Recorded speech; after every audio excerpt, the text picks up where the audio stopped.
Hi, my name is ZaKaiRan, and welcome to another one of my outrageously amazing, insanely enlightening master keys of creation about how to be the awesome, unlimited master of creation that you truly are, to create the joy, love, well-being, and abundance you desire. You'll find tons more self-empowering goodies to help you become a conscious, deliberate creator of reality at my website, ZaKaiRan.com. So here we go. ET phone home. So, are you still waiting for the ETs to land in mass before you believe that UFOs and ETs are real? People hilariously are still looking for in-your-face evidence of UFOs, UAPs, and ETs, when the fact is there's more evidence that UFOs and ETs exist than there is evidence that they don't exist.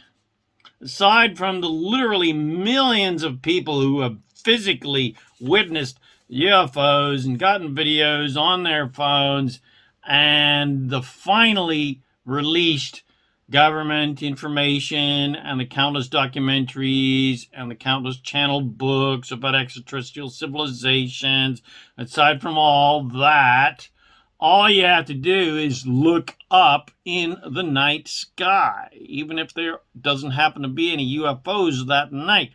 Those bright lights are suns, people. They are stars. They are burning suns just like our suns. That means, like our sun, those suns are solar systems. That's right. Each with planets revolving around them. We can see with our naked eyes anywhere from 2,000 to 5,000 stars, depending on the night and the various light pollution if you're in the city, etc. And astronomers have estimated that there are about 200 billion stars in our galaxy alone, excluding any other galaxies in our universe. Did you hear that? Let me repeat that. The astronomers have estimated that there are about 200 billion stars in our galaxy alone. Not planets, stars. That means, so excluding the 200 billion stars that astronomers can see with their telescopes, and using what we can see with our naked eyes, using the conservative number of, say, 5,000 stars, and knowing that each star would have many planets around it like ours, and assuming there's only one habitable planet per star, well, that's 5,000 easily seen planets that potentially have people or ETs or creatures of some kind on them.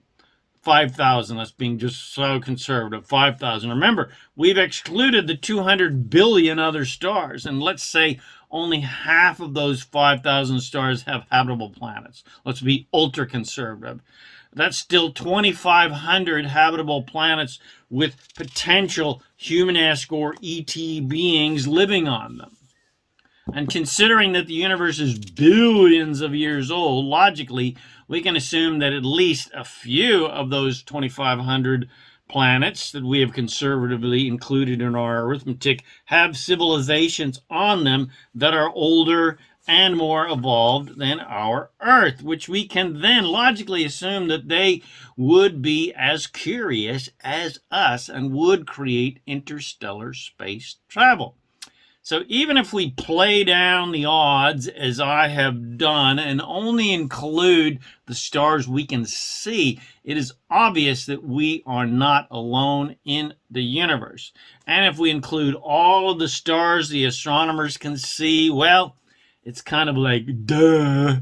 Are there ETs and UFOs and other civilizations and inhabitable planets out there in the universe? Duh.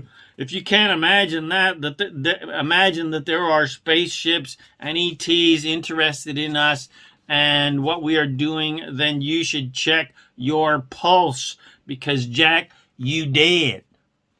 So not believing in ETs is like believing that the Earth is flat. It is pure denial of basic evidence, because based on my very basic and conservative analogy, the evidence is irrefutable. Not taking into consideration the millions of UFO sightings and abductions, and ancient civilizations and petroglyphs and pyramids obviously made with ET technology, not to mention government, military, and secret government disclosure information, including videos and photos of actual extraterrestrials and spaceships, etc.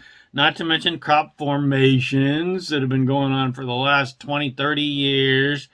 Not to mention the great Bible that everybody is so addicted to on planet Earth talks about spaceships and people ascending. Well, they're ascending with spaceships.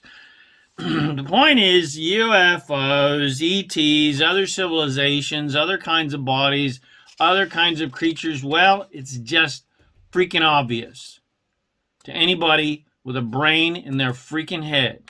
Hello, is anyone home? Ding dong, I'm ringing the doorbell.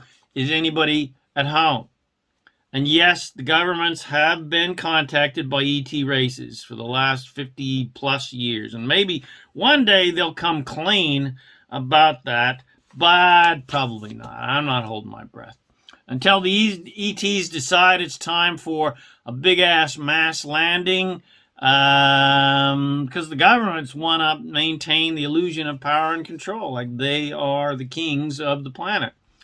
And as soon as they admit involvement with superior species and races who have technology way surpassing what the governments have got on planet Earth and the military have got, well, they lose all of their credibility and they lose all their power.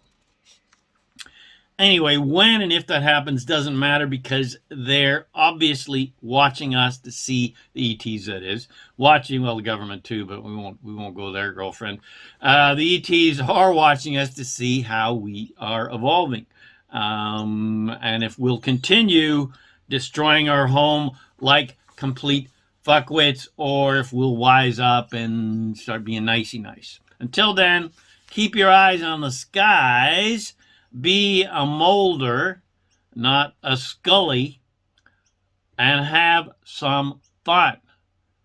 Be open-minded, be open-hearted, don't be a stupid skeptic, and most of all, have some freaking fun down here on planet Earth, because there's nothing serious going on down here.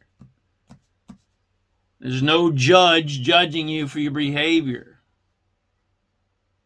And of course, live long and prosper. And of course, may the force be with you. So I hope you enjoyed my podcast, ET Phone Home. And maybe it's time for you to phone home, because you're probably an extraterrestrial. Please share this with your friends and bless them with these amazing teachings. Subscribe to my YouTube channel, if you please. My podcast channel, The Master Keys of Creation. Come visit me at ZaKaiRan.com for more cosmic crazy shit like I just gave you there. To help you remember that you're an awesome master of divine creation. You probably didn't even come from this planet. You certainly did not as a soul. Your body may have been born here, but your soul wasn't. Anyway, I could go on and on. My name is ZaKaiRan, and I'm here to help you remember that you're an unlimited master of divine creation, and you have the power and freedom to create the joy, love, well-being, and freedom and fun you desire. Thanks again for watching my video or listening to this podcast, and I wish you immense joy and abundance on your magnificent journey of divine creation.